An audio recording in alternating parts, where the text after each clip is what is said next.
Life में कई सारी हर्डल्स आएंगे, कई सारी परेशानियां आएंगी। ज़िंदगी के हर दौर में आपको ऐसा महसूस होगा कि हमारे साथ ही बुरा क्यों हो रहा है, लेकिन ऐसा नहीं है।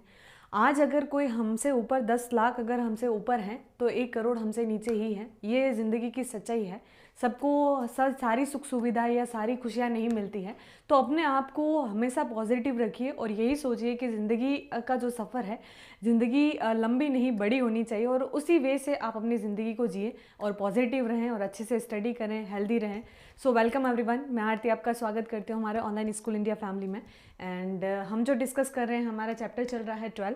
काफ़ी चीज़ें हमने बहुत डिटेल से करी, बहुत ही इंटरेस्टिंग तरीके से करी। आई होप आपको सारी चीज़ें अच्छे से समझ में आ रही होगी।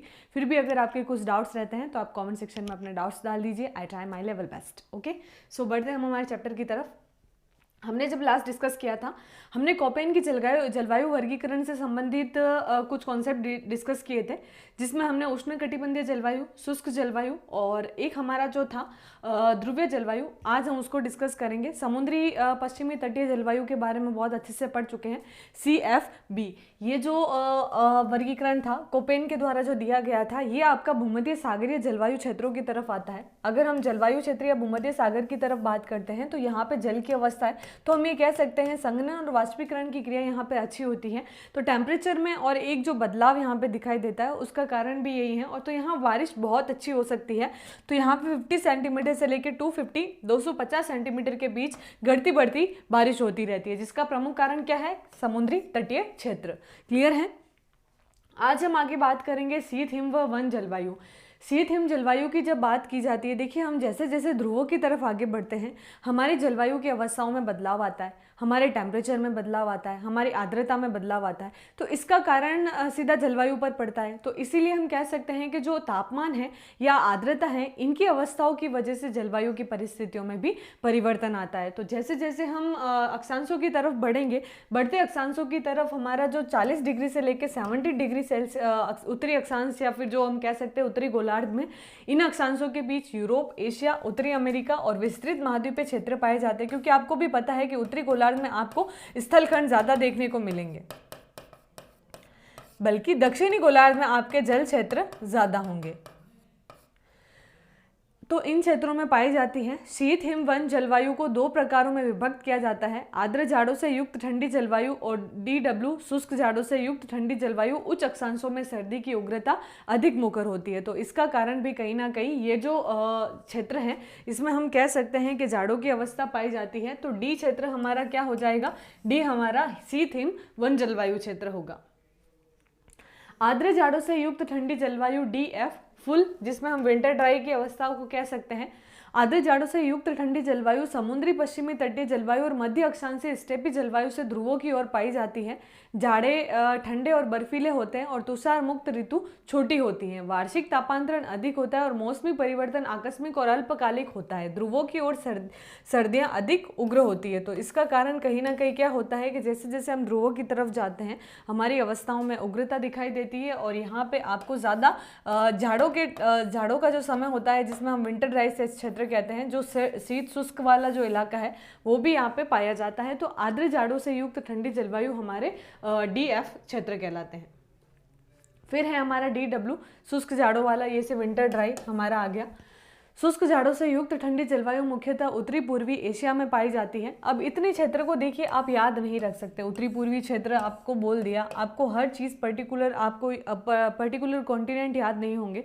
तो आप प्लीज़ मैप पे अपना एनालिटिकल अप्रोच अच्छी बनाइए, मैप को अच्छे से रीड कीजिए और उनको बार बार रिवाइज कीजिए। उससे ही आपके कॉन्सेप्ट आधे से ज़्यादा क्लियर हो जाएंगे। कहते हैं 70% ज्योग्राफी आपकी मैप पर डिपेंड करती है। तो जिन किसी भी बच्चों को ज्योग्राफी का अगर हर्डल लगता है और उन्होंने ज्योग्राफी पढ़ रहे हैं और उनको लग रहा है कि नहीं उनसे कवर अप नहीं हो पा रही, तो रिलैक्स रहिए और एक चीज़ कीजिए, मैपिंग स्ट्रॉन्ग कीजिए। अपनी मानचित्र जितने भी हैं, चाहे आपका वर्ल्ड फिजिकल मैप हो, वर्ल्ड आपका पॉलिटिकल मैप हो, ये 2 ही मैप है, ज़्यादा मैप नहीं है। हमें सिर्फ 6 मैप अच्छे से रीड आउट करने हैं। और मैं मानती हूँ अगर एक मैप को भी हम 1 महीना अच्छे से दें तो 6 मंथ में हम हमारा पूरा प्रॉपर मैप अच्छे से रीड आउट कर सकते हैं। और वो भी ज़्यादा टाइम नहीं देना है ना, अप्रोच बनानी है। जितना पॉइंट्स आप पढ़ते हैं उसको बार बार रिवाइज भी करना है। तो मैपिंग पे अगर आपकी अच्छी स्ट्रेटेजी बन जाती है तो आपकी ज्योग्राफी 80%, 70 to 80% आपकी यहीं कवर हो जाती है। क्योंकि सारी चीज़ें फैक्ट्स के साथ है, सारी चीज़ें आपकी जो भी स्थान बताए जाते हैं, जो भी क्षेत्र एरिया वाइज है, उसको अगर आप मैप पे बना लेंगे तो आपका माइंडसेट वही हो जाएगा कि कौन से क्षेत्र में कौन सी क्लाइमेट पाई जाएगी, कौन से क्षेत्र में कौन सी वेजिटेशन होगी। तो इन सभी क्षेत्रों का डिपेंड कहीं ना कहीं जो main role of the part है वो यहाँ पे मैप ही है। तो आप प्लीज़ कोशिश कीजिए मैपिंग को स्ट्रॉन्ग करने की। एशिया में पाई जाती है। जाड़ों में प्रति चक्रवात का स्पष्ट विकास तथा ग्रीष्म ऋतु, देखिए प्रति चक्रवात जब अवस्थाएं होंगी वहां पे आपके क्या होंगे, शुष्क क्षेत्र, क्योंकि यहाँ पे बारिश के चांस बहुत कम हो जाते हैं। तो विंटर ड्राई का मतलब यह शीत शुष्क, जिसका कहीं ना कहीं प्रति चक्रवात की अवस्थाओं से भी रिलेशन है। तो प्रति चक्रवात का स्पष्ट विकास तथा ग्रीष्म ऋतु में इसका कमजोर पड़ना इस क्षेत्र में पवनों के प्रत्यावर्तन की। अब जब ये ग्रीष्म ऋतु में कमजोर पड़ेगा तो ये क्या करेगा, ग्रीष्म ऋतु में वर्षा करेगा। जब प्रति चक्रवात उग्र होते हैं, प्रति चक्रवात तेज होते हैं, तो आपकी वर्षा बिल्कुल यहाँ शून्य होती है और ना के बराबर होती है। लेकिन जैसे जैसे प्रति चक्रवात की अवस्था है वो कम होती जाएगी, वैसे विंटर सीजन में, समर सीजन में और आपका बारिश हम कह सकते हैं बहुत अच्छी हो सकती है। तो क्षेत्र में पवनों का प्रत्यावर्तन की मानसून जैसी दशाएं उत्पन्न होती है, जिसे ही मानसून आता है। विंटर सीजन में आपका प्रति चक्रवात की अवस्था से जैसे जैसे ग्रीष्म ऋतु में आपका प्रति चक्रवात कमजोर होगा, उससे आपका क्या होगा, पवनों का प्रत्यावर्तन होगा और पवनों के प्रत्यावर्तन से आपके मानसून की अवस्थाएं उत्पन्न होगी। ध्रुवों की ओर गर्मियों में तापमान कम होता है और जाड़ों में तापमान अत्यंत न्यून हो जाता है। तो कुछ स्थान तो ऐसे भी हैं जहां वर्षा के 7 महीने तक तापमान हिमांक बिंदु से भी कम रहता है, यानी माइनस डिग्री में भी चला जाता है। 0 डिग्री हिमांक बिंदु जो हमारा होता है उससे भी नीचे चला जाता है। वार्षिक वर्षा कम से कम 12 से 15 सेंटीमीटर के बीच होती है, तो बहुत ही कम वर्षा यहाँ पे पाई जाती है, इसीलिए हम इसको DW या विंटर ड्राई क्षेत्र कहते हैं। फिर है हमारा ध्रुवीय जलवायु क्षेत्र। ध्रुवीय जलवायु क्षेत्र आपका 70 डिग्री अक्षांशों के ऊपर वाला क्षेत्र होता है, जिसमें आपके प्रमुख 2 क्षेत्र हैं, एक आपका टुंड्रा क्षेत्र और एक है आपका हिमटॉपी क्षेत्र। टुंड्रा क्षेत्र जो है ET के नाम से एनालाइज करेंगे हम उसको, और हिमटॉपी क्षेत्र को EF से। टुंड्रा जलवायु ET, टुंड्रा जलवायु का नाम काई, लाइकान तथा पुष्पी पादप जैसे छोटे वनस्पति प्रकारों के आधार पर रखा गया है। यह स्थायी तुषार का प्रदेश है जिसमें अधोभूमि स्थायी रूप से जमी रहती है। लघु वर्धन काल और जला क्रांति छोटी वनस्पति का ही पोषण कर पाते हैं। ग्रीष्म ऋतु में टुंड्रा प्रदेशों में दिन के प्रकाश की अवधि क्या रहती है, आपकी लंबी रहती है। तो गर्मियों के समय यहाँ पे प्रकाश अच्छा रहता है टुंड्रा प्रदेश, हालांकि ये ध्रुवीय क्षेत्र ही है। 70 डिग्री ऊपरी अक्षांश जो हमारा है उसके अंतर्गत ये क्षेत्र आते हैं, और यहाँ पे जो जल की स्थिति रहती है, छोटे छोटे वैसे बर्फीला क्षेत्र है, बर्फ पाई जाती है, लेकिन अधोभूमि पर बर्फ जमी रहती है, लेकिन नीचे की स्थिति में थोड़ी बहुत वनस्पति हम देख सकते हैं। फिर है हमारा हिमटॉप जलवायु। हिमटॉप जलवायु ग्रीनलैंड और अंटार्कटिका के आंतरिक भागों में पाई जाती है। गर्मियों में भी तापमान हिमांक से भी नीचे रहता है। इस क्षेत्र में वर्षा थोड़ी मात्रा में होती है। तुषार एवं हिम एकत्रित होती जाती है और जिनका बढ़ता हुआ दबाव हिम परतों को विकृत कर देता है। हिम परतों के यह टुकड़े आर्कटिक एवं अंटार्कटिक जल में खिसक कर प्लावी हिम सेलों के रूप में तैरने लगते हैं। अंटार्कटिका में 79 डिग्री दक्षिणी अक्षांश पर प्लेटू स्टेशन पर भी यह जलवायु पाई जाती है। तो जो जलवायु की अवस्था है वो आपकी, हम ये कह सकते हैं 79 दक्षिणी अक्षांशों के बीच वाले क्षेत्रों में पाई जाती है। तो आपका 70 से ऊपर और 79 डिग्री से ऊपर आपका हिमटॉप क्षेत्र हो जाएगा, और 70 से 78 डिग्री सेल्सियस तक हम कह सकते हैं कि हमारा टुंड्रा क्षेत्र आएगा। अब है हमारा उच्च भूमि। हमने अभी तक जो पढ़े 5 वर्गीकरण देखे हैं। अब एक है हमारा ऊंचावच के आधार पर, ऊंचाइयों के आधार पर जलवायु क्षेत्र। उच्च भूमि जलवायु भौम्याकृति द्वारा नियंत्रित होते हैं। ऊंचे पर्वतों में थोड़ी थोड़ी दूरियों पर मध्यमान तापमान में भारी परिवर्तन पाए जाते हैं। उच्च भूमियों में वर्षण, देखिए हम पर्वत, ये हमारा पर्वत है, हमारे यहाँ के टेम्परेचर में और यहाँ के टेम्परेचर में रात दिन का हम डिफरेंस देख सकते हैं, क्योंकि जैसे जैसे हम ऊंचाई पर जा रहे हैं हमारे तापमान में परिवर्तन आ रहा है। यहाँ की आपको वनस्पति अलग दिखेगी और यहाँ की वनस्पति आपको अलग दिखेगी। तो इसी के आधार पर हमारा ये क्षेत्र बांटा गया है। उच्च भूमियों में वर्षण के प्रकारों में उनकी गहनता में भी स्थानिक अंतर पाए जाते हैं।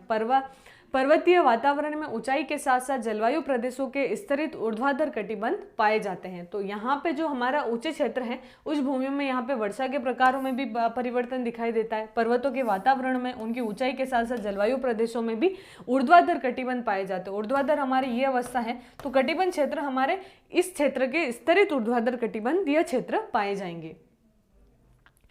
अब हम बात कर रहे हैं जो हमारी पोजीशन है कुछ अवस्थाओं की।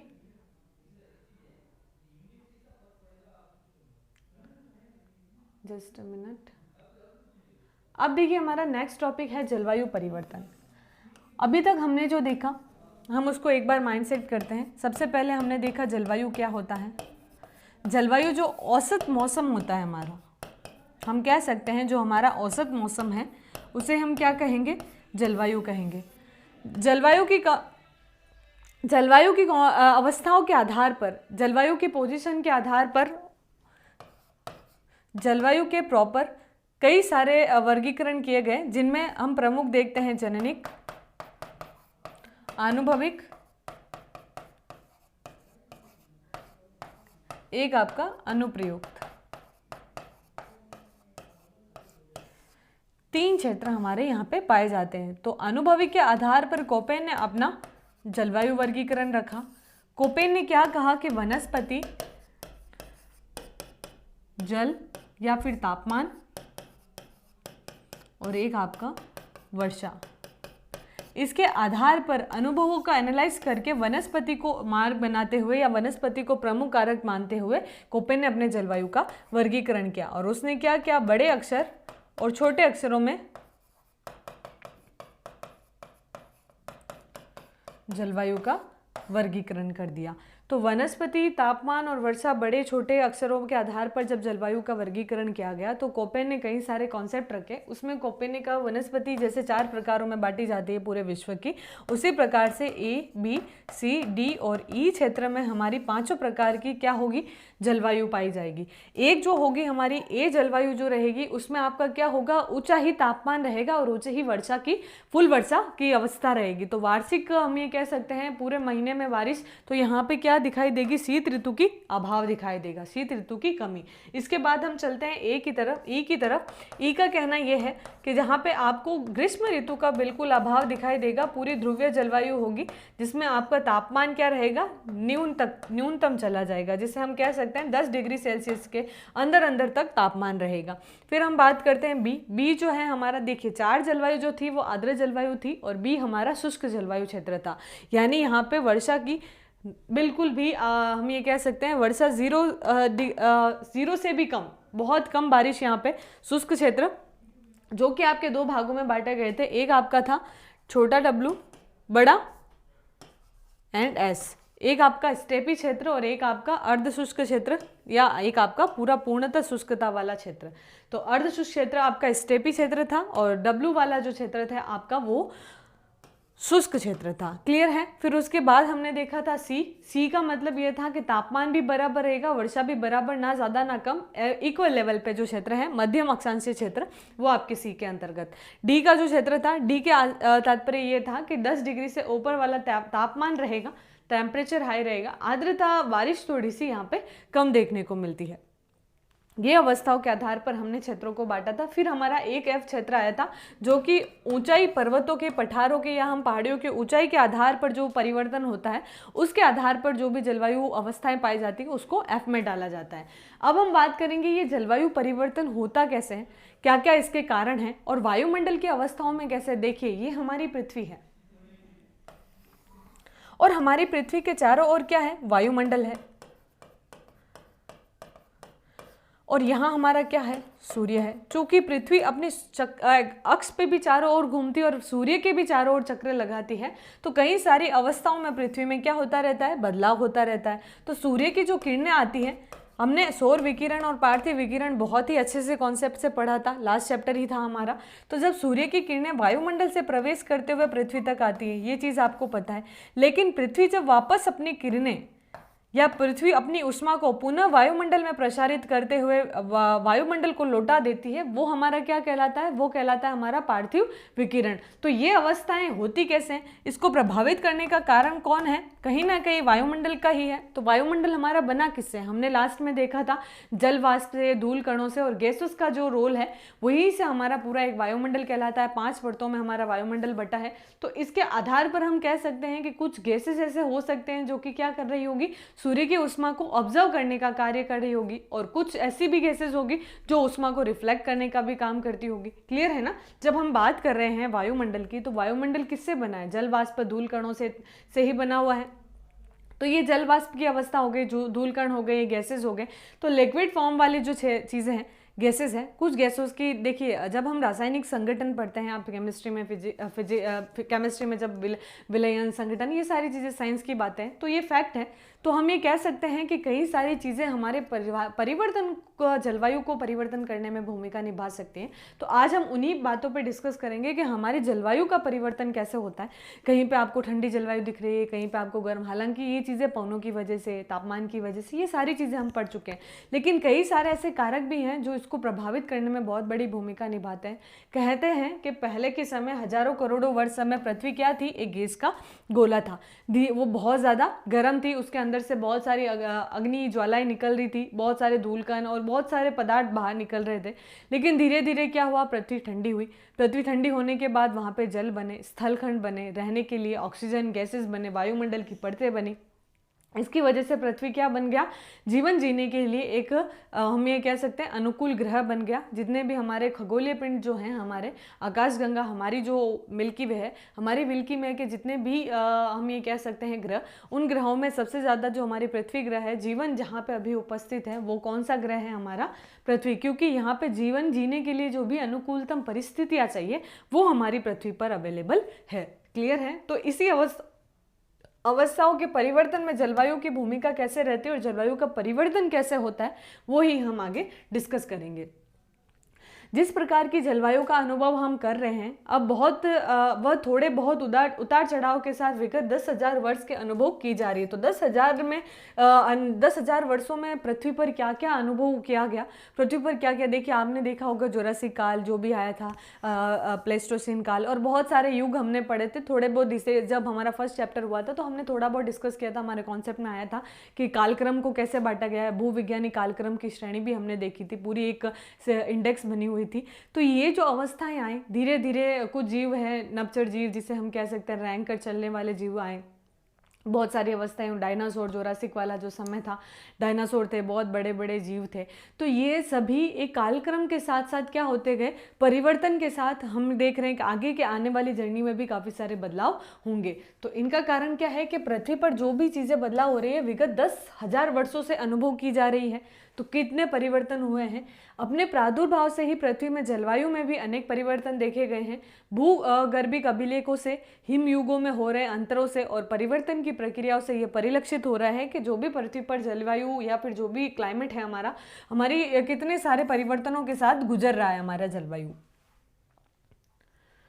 भू आकृतिक लक्षण, विशेषता ऊंचाइयों तथा उच्च अक्षांशों में हिमानियों के आगे बढ़ने व पीछे हटने के क्षेत्र शेष चिन्ह प्रदर्शित करते हैं। हिमानी निर्मित झीलों में अवसादों का निक्षेपण उष्ण व शीत युगों के होने को उजागर करता है। तो कहीं पर भी देखिए हमारे जो गर्म और शीत युग कैसे बने, जो हमारे झीलों के अवसाद हमें मिले हैं, हिमानियों के जो क्षेत्र हैं, ऊंचाइयों के जो क्षेत्र हैं, अक्षांशों के क्षेत्र जो हमें दिखाई देते हैं, उनके आगे बढ़ने, पीछे हटने और घटने और जो जो अवस्थाएं बदल रही है, उससे हम महसूस कर पा रहे हैं कि हमारे जलवायु का कितनी तरीके से परिवर्तन हुआ होगा, कैसे अवस्थाओं में परिवर्तन हुआ होगा।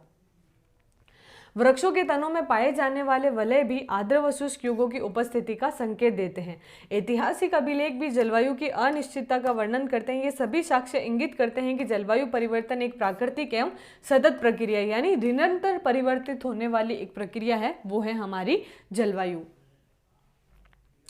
भारत में भी आर्द्र व शुष्क युग आते जाते रहे हैं। पुरातत्व खोजें दर्शाती है कि ईसा से लगभग 8,000 वर्ष पूर्व राजस्थान क्या था, मरुस्थल की जलवायु जो थी राजस्थान की, वो आर्द्र व शीतल थी। अगर 8,000 वर्ष पहले की जब बात की जाए,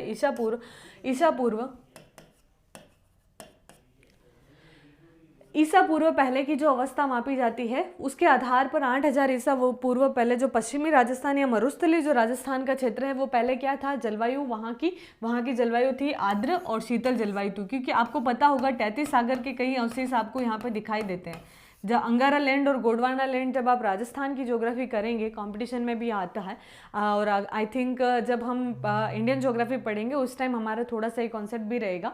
तो जो 33 सागर के अवशेष यहाँ पे पाए जाते हैं, क्योंकि आपको पता होगा पेंजिया और पैंथालासा जो था उसके आधार पर हमने देखा था कि किस प्रकार से जो स्थल खंडों में एक बड़ा सा टकराव हुआ, प्लेटों का खिसकना हुआ, जिसकी वजह से क्या हुआ, 33 सागर का जो था वो मलबा पूरा धंस गया। और उसकी वजह से वहाँ पे क्या, आज भी आपको सांबर लेक की जो अवस्था दिखाई दे रही है उसमें समुद्री अवशेष जैसे कि खारापन आप देख पा रहे हैं। तो इसका कहीं ना कहीं कारण ये क्षेत्र ही था। तो यहाँ की अवस्थाओं में आर्द्रता और शीतलता थी 8000 वर्ष पहले, लेकिन ईसा से 3000 से 1700 वर्ष पूर्व यहाँ वर्षा अधिक होती थी। लगभग 2000 से 1700 वर्ष ईसा पूर्व यहाँ क्षेत्र जो संस्कृति थी हड़प्पा सभ्यता थी।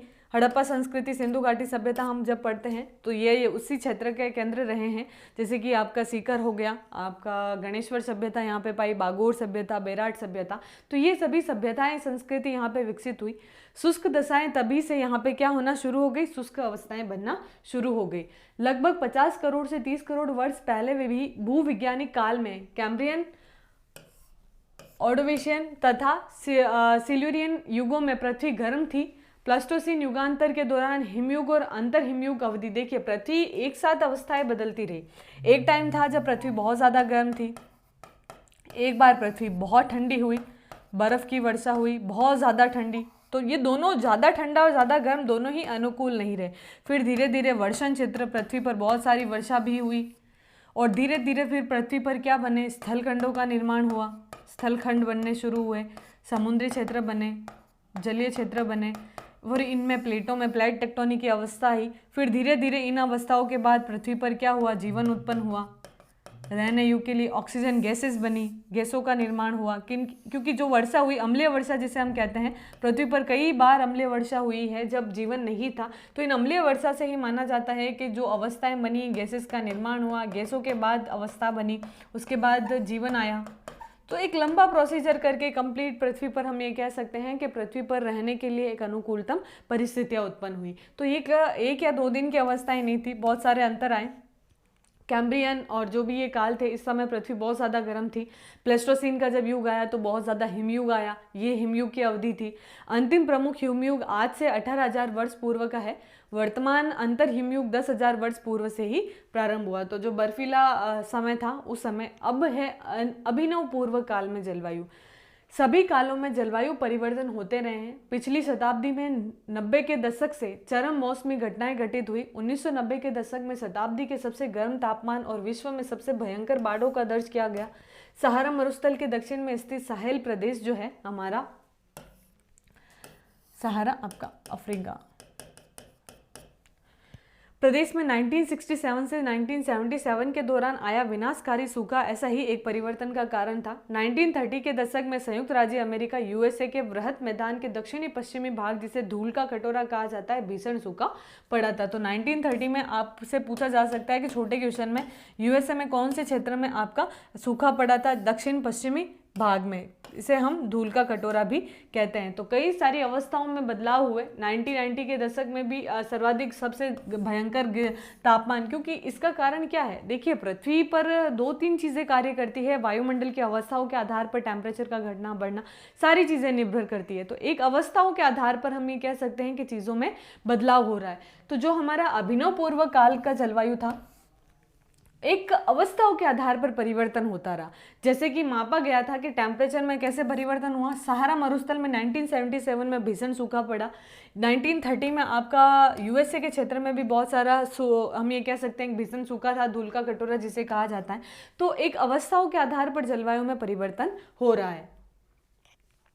फसलों की उपज अथवा फसलों के विनाश, बाढ़ों तथा लोगों के प्रवास संबंधी ऐतिहासिक अभिलेख परिवर्तनशील जलवायु के प्रभावों के बारे में बताते हैं। यूरोप अनेकों बार उष्ण, आर्द्र, शीत एवं शुष्क युगों से गुजरा है। इनमें से महत्वपूर्ण प्रसंग 10वीं और 11वीं शताब्दी के उष्ण व शुष्क दशाओं का है, जिसमें वाइकिंग कबीले ग्रीनलैंड में जा बसे थे और यूरोप के सन 1550 से लेकर 1850 के दौरान लघु हिमयुग का अनुभव किया गया, बर्फीला समय महसूस किया गया और 1885 से लेकर 1940 तक विश्व में सर्वाधिक तापमान में भी वृद्धि में प्रवृत्ति पाई गई। तो एक अवस्थाओं के साथ कैसे कैसे परिवर्तन हो रहे हैं, जैसे कि देखिए आप उष्ण और शुष्क दशाओं का भी अनुभव किया गया, हिमयुग का भी अनुभव किया गया। तो एक अवस्थाओं में जब स्थिति बदलती रहती है तो यहाँ पे शीत और उष्ण, या तो आपको ज़्यादा गर्मी महसूस होगी या आपको बहुत ज़्यादा ठंडी महसूस होगी। तो उष्ण एक आपका हिमयुग क्षेत्र भी हम ये कह सकते हैं, हिमयुगीय अवस्था भी आपको अनुभव हो सकती है।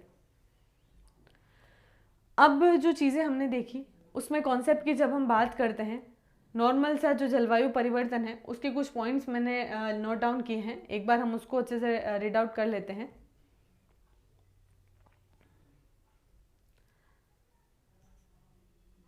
देखिए, जलवायु जो परिवर्तन है वो एक विचारणीय समस्या है। जलवायु परिवर्तन का कारण देखिए, अगर जलवायु में परिवर्तन होगा तो कई सारी चीज़ों पर प्रभाव पड़ेगा। हमारे जीवन के साथ साथ पृथ्वी की जैव विविधता, बायोडाइवर्सिटी में बदलाव होगा, वनस्पतियों में बदलाव होगा, एक पूरी अवस्था में परिवर्तन हमें देखने को मिलेगा।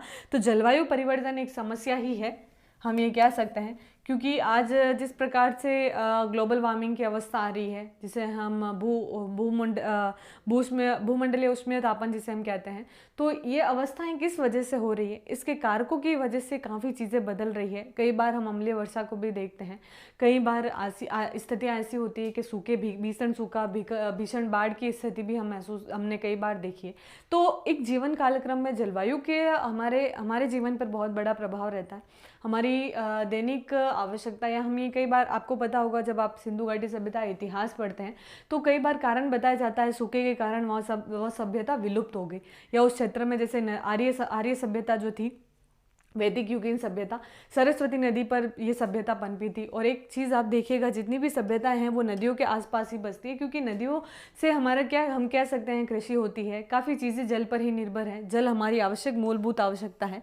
तो इन अवस्थाओं में जब क्षेत्र में परिवर्तन आता है तो उसका प्रभाव मानव जीवन पर भी पड़ता है। इसीलिए इन्हीं अवस्थाओं की वजह से कुछ संस्कृतियाँ लुप्त भी हुई है, कुछ संस्कृतियाँ वहाँ से हट भी गई है। तो एक सिंधु घाटी सभ्यता हो, चाहे कोई भी सभ्यता हो, उन सभ्यता पर जलवायु का प्रभाव हम देख सकते हैं। इतिहास में भी ये चीज़ लिखी गई है कि बाढ़ आने की वजह से वह क्षेत्र, और आपको पता होगा गुजरात का जो एक क्षेत्र है जहाँ पे गोदियाड़ बने हुए हैं, लोथल सभ्यता, उस सभ्यता में भी कहा जाता है 2-3 बार वहाँ पे बाढ़ आई। बंदरगाह पूरे जो है वहाँ पे बंदरगाह विलुप्त हो गए और बंदरगाहों को बहुत ज़्यादा हमें क्षति भी पहुंची।